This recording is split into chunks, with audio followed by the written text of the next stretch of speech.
लहानपणापासून मी एक म्हण ऐकत होतो आणि ती म्हण खरी असते ते मला इथं आल्यानंतर कळालं. शेट्टी साहेब, वास्तविक काय आहे, आपण जेव्हा एखाद्याचा सन्मान समोर होत असतो त्यावेळी आपल्या वेदना आणि संवेदना जिवंत नसणारे हात घेऊन आपण एखाद्या विचार प्रांगणामध्ये येतो आणि आपण अपेक्षा ठेवतो की ज्यावेळी विचारपीठावर मी उभी राहीन किंवा मी उभा राहीन आणि त्या विचारपीठावर मी सत्कार स्वीकारत असताना समोर असणाऱ्या माणसाने टाळ्यांचा कडकडाट करावा, पण जे पेराल ते तुमच्या आयुष्यात उगवणार आहे एवढंच लक्षात ठेवा.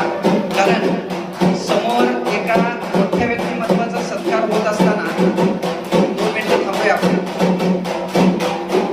मित्रांनो, तुमची पुरस्कारासाठी निवड केली याचा अर्थ तुमचं कार्य कर्तृत्व या समाजासाठी गरजेचं आहे आणि ज्या माणसानं तुमची या ठिकाणी निवड केली ते चांद भैया शेख असंच एक नाव तयार झालेलं नाही. त्यांनी अनेक त्याग केल्यानंतर या ठिकाणापर्यंत येऊन पोहोचलेत. तुम्हाला सगळ्यांना माहित असेल की अनेक ठिकाणी पुरस्कार वितरण सोहळे आयोजित केले जातात, पण ते 7 वर्ष 8 वर्ष 9 वर्ष 10 वर्ष प्रवासात राहतात का? बऱ्याचदा तुम्ही अनुकरण अनुभव घेतले असतील तर तुम्हाला लक्षात येईल की काही पुरस्कार वितरण सोहळे तात्पुरत्या नावासाठी आयोजित केले जातात आणि ते कालानुसार बंद होतात. पण चांद भैया शेख यांनी 7 वर्ष, आता मी येतो बघ खाली बाबा, आपण मी म्हणत होतो येऊ का खाली हलगी वाजवायला. तुम्ही सगळेजण पुरस्कार प्राप्त आहात म्हणून एकदा राहू दे व्यासपीठावरील मान्यवरांसाठी एकदा स्वतःसाठी जोरदार टाळ्या वाजवा. स्वतःसाठी जोरदार टाळ्या वाजवा. स्वतःसाठी जोरदार टाळ्या वाजवा. एकदा आई वडिलांच्या स्वप्नांसाठी जोरदार टाळ्या वाजवा.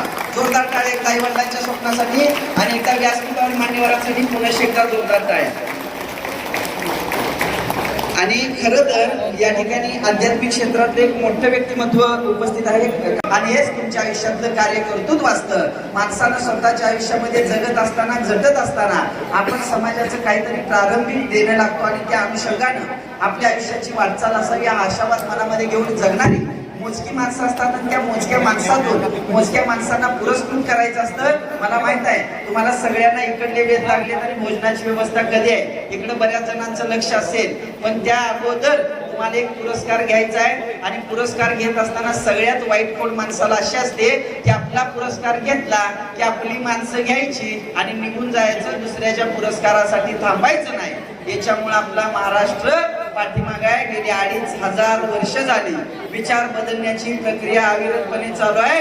कित्येक व्याख्याते आले, कित्येक चरित्रकार आले, कित्येक कथाकथनकार आले, त्यांनी व्याख्यानं दिली, कथाकथन केलं, भारूड सांगितलं, भजनं केली, पण समाज काय बदलला नाही आणि समाज बदलाच्या प्रक्रियेत तुम्ही आम्ही अजून सहभागी नाही. कारण इथून पुढे समाज बदलाची आपण अपेक्षा ठेवायची नाही, कारण तुमच्या हातामध्ये मोबाईल नावाचं शस्त्र आहे आणि ते शस्त्र समाजाचं सोडा तुमची बुद्धिमत्ता विध्वंसक मार्गाला घेऊन जाईल आणि तुमच्या बुद्धीत जर बदल झाला नाही तर तुम्ही समाजाचं काय बदल करणार.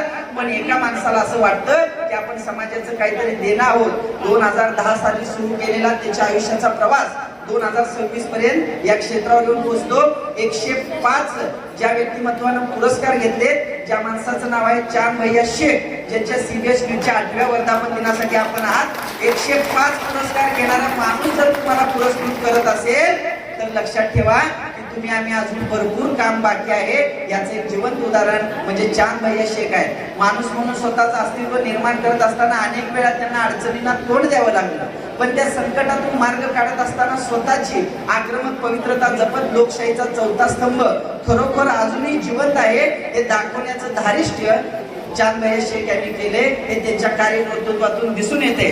पाठीमागल्या वर्षी मला अभिमान वाटतो की ज्या विचारपीठावर मी तुमच्यासारखा पुढे बसलो होतो आणि महाराष्ट्र भूषण नावाचा पुरस्कार स्वीकारला होता, आज त्याच विचारपीठावर प्रमुख पाहुणा म्हणून बसत असताना माझ्या वेदना आणि संवेदना दोन्ही जागृत राहतात. कारण वेदना म्हणजे काय असतात, माणूस जेव्हा जगत असतो तेव्हा एखाद्याचं दुःख पाहिल्यानंतर त्याच्या डोळ्यामधून टचकन अश्रू येतात आणि संवेदना काय असतात, एखाद्याचं सुख पाहिल्यानंतर डोळ्यामध्ये टचकन आनंद अश्रू येतात. अशा वेदना आणि संवेदनाच्या दरम्यानचा प्रवास आपण माणूस म्हणून करायचा असतो. पण मला माहित आहे रोजचा 7-8 किलोमीटरचा तुमचा हा बोटाचा प्रवास, तुमचा रोजचा 7-8 किलोमीटरचा बोटाचा प्रवास तुमच्या वेदना आणि संवेदना बोधक करणार झालाय। पण अशा 2026च्या या कालखंडामध्ये तुम्ही माणूस म्हणून जगण्यासाठी कसोशीनं प्रयत्न करताय। तुमच्या मस्तकावर असणारा मानाचा फेटा याची साक्ष देतोय की तुमच्या मस्तकी तो फक्त विराजमान नाही, तर त्या फेट्यासोबत एक जबाबदारी आहे आणि ती जबाबदारी स्वीकारण्याची योग्यता असणारी सर्व जबाबदार माणसं एक जबाबदारी घेऊन समाजाचा जबाबदार नागरिक म्हणून स्वतःच्या आयुष्याचं चांगलं दिल्यानं चांगलं मिळतं। वाईट करायचा प्रश्न मनामध्ये आला तर आध्यात्मिक गुरु इथं आहेत, ते सांगतील जे जे आपण चिंततो ते आपल्या आयुष्यात घडत असते। आपण सर्वजण या ठिकाणी मोठ्या संख्येने आलात। 3-3.5 तास बोलण्याचा माझा गाढा अभ्यास आहे, पण तुमच्या सगळ्यांचे चेहरे पाहिल्यानंतर गौतम गंभीरच्या आता येणाऱ्या इंडियन टीमची मॅच दक्षिण आफ्रिकेसंग आहे, तिथं तो जेवढा गंभीर नसणार आहे तेवढे तुम्ही गंभीर आहात हे मला दिसत झालंय। शेवट आहे, 3 किंडी असतात, त्यातलं पहिलं किंड असते ते असते शेतकरी। ते शेतात जाते आणि काय करते, शेतात गेल्यानंतर त्या मनात विचार येतोय की आज रात्री गावात आपले एक कीर्तन आहे, ते कीर्तन ऐकायला जायचं। ते कीर्तन ऐकायला जाते आणि ते असते किंड त्याला ऐकू येत नसते, फक्त डोळ्यानं बघत असते, त्या कीर्तनकाराकडे बघून नुसतं हसत असते, बघत असते हसत असते। कीर्तनकार पण त्याकडे बघतोय हसतोय, जसं तुम्हाला वाटतंय ही सगळी कीर्तनकार आहेत आणि तुम्ही सगळे किंडे। त्याच्याकडे बघताय, तुम्ही नुसतं हसताय, मी पण तुमच्याकडे बघून हसतोय, ते पण कीर्तनकार त्याकडे बघून हसतोय।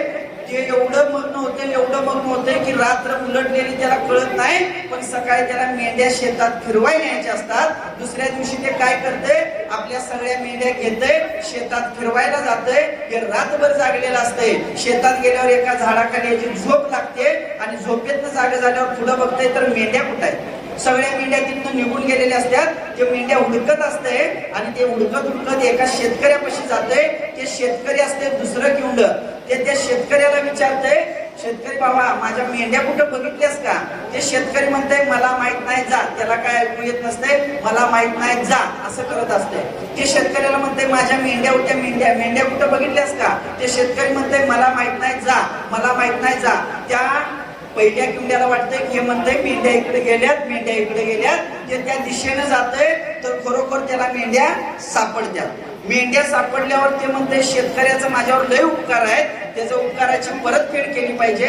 आणि त्या मेंढ्यामध्ये एक असते लंगडं मेंढं कोकरू, त्याला त्या हातात धरते आणि त्या शेतकऱ्याजवळ येते, म्हणते माझ्यावर तुझे खूप उपकार आहेत, हे लंगडं मेंढं कोकरू मी तुला भेट द्यायला आणते। ते शेतकरी म्हणते तुला आई शपथ सांगतो या कोकराचा पाय मी मोडलेला नाही। हे म्हणते मी तुला भेट द्यायला आणले, हे म्हणते मी आई शपथ सांगतो कोकराचा पाय मोडलेला नाही। तवर तिथं एक तिसरं किंड जात असते, ते असते पोलीस। ते असते पोलीस, त्याला पण ऐकू येत नसते, ते ह्या दोघांची भांडणं बघते, जवळ येते। हे म्हणते हे मेंढू कोकरू मी याला भेट द्यायला आणले, हे म्हणते साहेब तुम्हाला सांगतो ह्याचा पाय मी मोडाय नाही। हे म्हणते मी मेंढू कोकरू भेट द्यायला आणले, हे म्हणते साहेब ह्याचा पाय मी मोडाय नाही। तेवढ्या साहेब म्हणते वार, ते तिसरं किंड असते, वागानो कालच नवीन गाडी आणली आणि मी चोरून आणल्या म्हणताय वय गाडी, कालच नवीन गाडी आणली आणि मी चोरून आणले म्हणताय। यांची भांडणं लागतात, ही भांडणं जातात पोलीस पाटलाकड, त्याची असतात 2 लग्न, ती असते यांच्यापेक्षा चोबल किंड, त्याला काहीच ऐकू येत नाही। हे जाते म्हणते ही मेंढू कोकरू मी याला भेट द्यायलोय, ते शेतकरी म्हणते पाटील साहेब मी याचा पाय मोडाय नाही। हे म्हणते मी मेंढू कोकरू भेट द्यायलोय, ते शेतकरी म्हणते मी पाय मोडाय नाही। तोवर ते पोलीस म्हणते हो पाटील साहेब कालच नवीन गाडी आणली आणि यांनी म्हणतात चोरून आणल्या, त्यांनी म्हणतात चोरून आणल्या। तसं ते पाटील ताडकन उभा राहते, त्याचे दिवसभर भांडणं झाले असतात, त्याच्या 2 बायका माहेर गेलेल्या असतात। ते काय म्हणते तुम्ही तिघांनीच काय अखंड गावानं जर बोलून सांगितलं तर त्या दोघींना मी नांदवत नसते। हा तर असं काय होऊ देऊ नका, आपण सगळेजण शून्य माणसं आहोत, म्हणून एकदा शून्य माणसांनी शून्य माणसांच्या सत्कारासाठी आपण सगळेजण उपस्थित राहिलात, आपल्या सर्वांचे मनापासून आभार।